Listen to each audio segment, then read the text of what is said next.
Hello guys, आपका स्वागत है इस चैनल पे एईडीयू टेस्ट सीरीज़ में। आज हम एईडीयू का जनरल स्टडीज़ टेस्ट सीरीज़ देखेंगे। पहला क्वेश्चन पे आते हैं। फर्स्ट क्वेश्चन है, भारत में गर्मियों के दिन में बहने वाली लू किसका उदाहरण है? अभिवहन, चालन, विकिरण या संवहन। देखेंगे केवल एक आंसर होगा या केवल चार या एक और चार या एक दो तीन चार। आप लोग थोड़ा सोचिए क्या हो सकता है इसमें आंसर।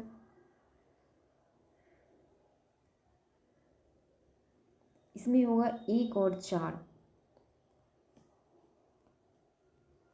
एक और चार, आंसर हो जाएगा सी। दूसरा क्वेश्चन है,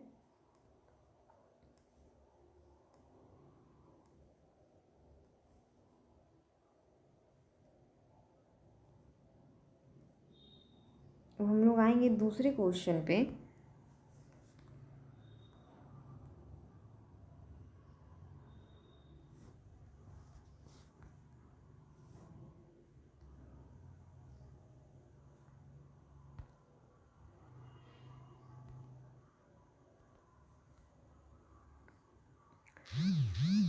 असत्य कथनों की पहचान कीजिए। बैरोमीटर का तेजी से नीचे गिरना तूफान का संकेत नहीं है।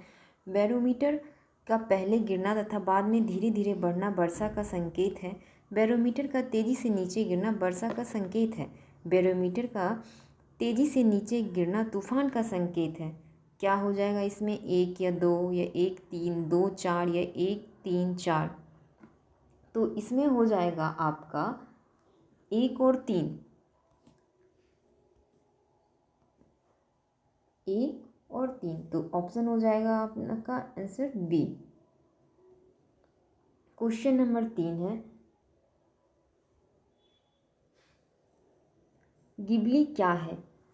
एक एआई का नाम है, एक हवा का नाम है या एक फूल का नाम है, एक नदी द्वीप का नाम है। तो एक गिबली जो है एक हवा का नाम है। ये एक हवा का नाम है।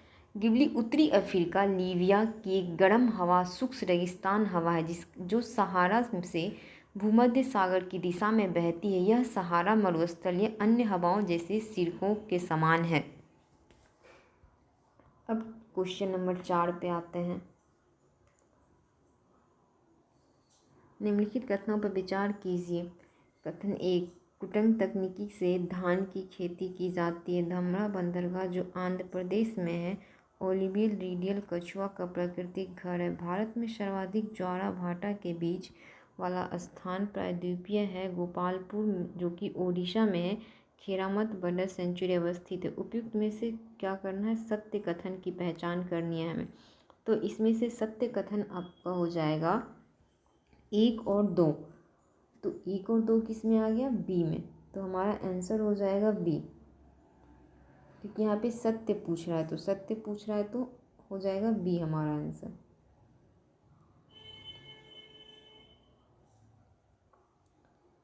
अब आते हैं हम लोग फिफ्थ नंबर पे। फिफ्थ नंबर क्वेश्चन है, कर्क रेखा के सबसे निकट शहर उदयपुर किस राज्य में?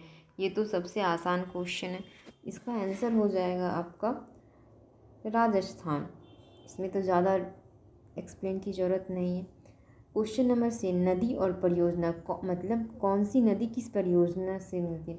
मूला नदी हो गया जो कि नीरा परियोजना पे है। मूला नदी नीरा परियोजना। नर्मदा नदी सोन परियोजना। नर्मदा नदी जो है वो हमारा हो गया सोनी परियोजना पे। तो नर्मदा नदी सोनी परियोजना, मूला नदी जो है नीरा परियोजना पे है। मूला नदी नीरा परियोजना, सॉरी मूला नदी जो है वो नहीं सही है, मूला नदी नीरा परियोजना पे है, ठीक है। और एक आपका हो गया चिरकुना पूजा नदी जो कि मंगल परियोजना पे है। ये मंगल परियोजना पे है। तो हमारा आंसर हो जाएगा बी।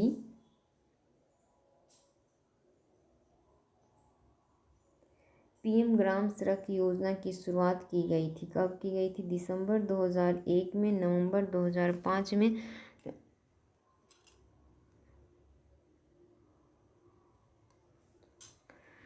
पीएम ग्राम सड़क योजना की शुरुआत की गई थी, तो ये कब की गई थी? दिसंबर 2001 या फिर नवंबर 2005 या अप्रैल 2007 या दिसंबर 2000 में। तो इसकी शुरुआत हुई थी दिसंबर 2000 में। ये तो बहुत आसान सा सवाल है, ये तो आप लोग बना ही लिए होंगे। फिर आते हैं क्वेश्चन नंबर पे, उर्वरक उद्योग के लिए कौन सा कच्चा माल उपयुक्त नहीं है? यहाँ पूछा क्या जा रहा है? नहीं है। तो हमें ये चीज़ ध्यान रखना पड़ेगा, जब नहीं पूछा जाए तो उस चीज़ पे हमें ज़्यादा फोकस करना रहता है कि पूछ क्या रहा है, नहीं वाला सवाल। तो इसमें नहीं का आंसर देखना है, सल्फर है या फिर नेपथन है, जिप्सन या कास्टिक। तो इसमें नहीं के सवाल जैसे इसमें तो हो जाएगा आपका कास्टिड सोडा। कास्टिड सोडा जो है वो नहीं है। अब चलते हैं हम लोग अगले क्वेश्चन पे। इसमें पूछा जा रहा है सत्य कथन चुने। सत्य कथन में मणिमेकल के लेखक तुलदेव हैं। तो तोत्काव्यम एक तमिल व्याकरण है। संगम साहित्य में जादुई शक्तियों को अनु कहा गया है। उपयुक्त में से एक से अधिक। तो इसमें पूछा जा रहा है सत्य कथन क्या होगा? तो एक से अधिक जो है इसमें सत्य हो जाएगा। निम्नलिखित में से असत्य जोड़े को पहचान करें। तो इसमें पूछा है असत्य जोड़ा। तो असत्य जोड़ा, अब हमें इसमें पढ़ना है कि असत्य जोड़ा कौन सा है।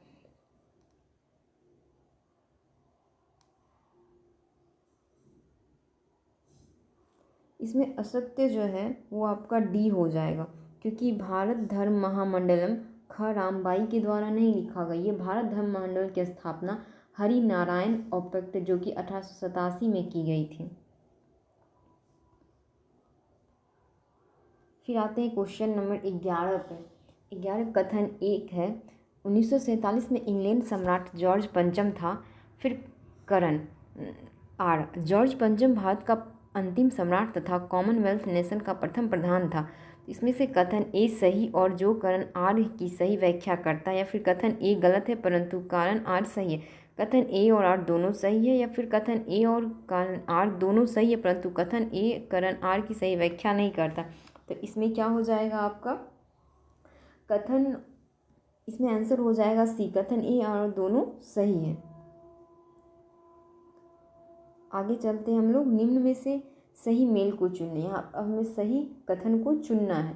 तो इसमें से चुनने के लिए बोला जा रहा है अवध किसान सभा 1920 में हुई थी। अवध किसान सभा 1920 में ही हुई थी, जो कि उत्तर प्रदेश के क्षेत्र में हुआ था। फिर पूछा गया आंध्र प्रांतीय किसान सभा 1929 में हुई थी। नहीं, ये बिहार प्रांतीय किसान सभा 1929 में हुई थी। तो इसमें हमारा आंसर हो जाएगा 1 और 4 सही है। 1 और 4। अब आते हैं 13 नंबर क्वेश्चन पे। अलीगढ़ में मुस्लिम एंग्लो प्राची महाविद्यालय के संस्थापक कौन थे? पूछा जा रहा है संस्थापक कौन थे? तो इसका संस्थापक लिंटन था। ये तो आसान सवाल है, आप लोग कर लिए होंगे। आगे क्वेश्चन पे देखते हैं, दभोल का संबंध किससे था? बंदरगाह से या पूजा स्थल से या राजधानी से या सिक्कों से? तो ये बंदरगाह से इसका संबंध था। तो इसका आंसर हो जाएगा ए। आगे क्वेश्चन पे हम लोग चलते हैं 15 नंबर पे। पंचायतन पूजा का निरूपण शंकराचार्य ने किया था। पंचायतन पूजा में शिव शक्ति कार्तज्ञ विष्णु और गणेश की आराधना की जाती थी। कथन ए सही है जो आर की सही व्याख्या करता है। कथन ए गलत है परंतु आर सही है। कथन ए और आर दोनों सही है, उपयुक्त में से कोई नहीं। तो इसका आंसर हो जाएगा हमारा बी। कथन ए गलत है परंतु कथन आर सही है। अब आते हैं आगे क्वेश्चन पे 16 नंबर पे। 16 नंबर क्वेश्चन कहता है खानदेश का सैनिक मुख्यालय स्थित था। खानदेश का सैनिक मुख्यालय कहाँ स्थित था? असीरगढ़ में स्थित था। तो इसका आंसर हो जाएगा हमारा सी। आगे चलते हैं, जो कुपासन शासकों के सिक्कों पर किसका चित्र मिलता है? तो ये चित्र पूछ रहा है, शिव और नंदी का चित्र उस पर मिलता है। आज़ाद हिंद फौज में शामिल अधिकारियों पर मुकदमा कहाँ चलाया गया था? पूछा जा रहा है आज़ाद हिंद फौज में शामिल अधिकारियों पर मुकदमा कहाँ चलाया गया था? ये मुकदमा लाल किले पे चलाया गया था।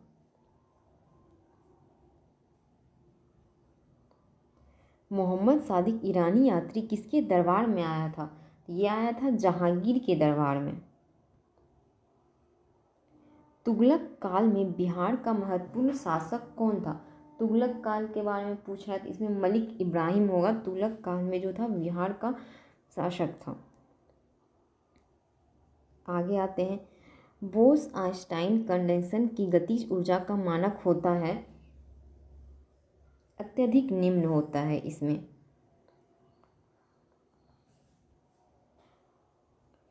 समुद्री जल से किस धातु का निष्कर्षण किया जाता है?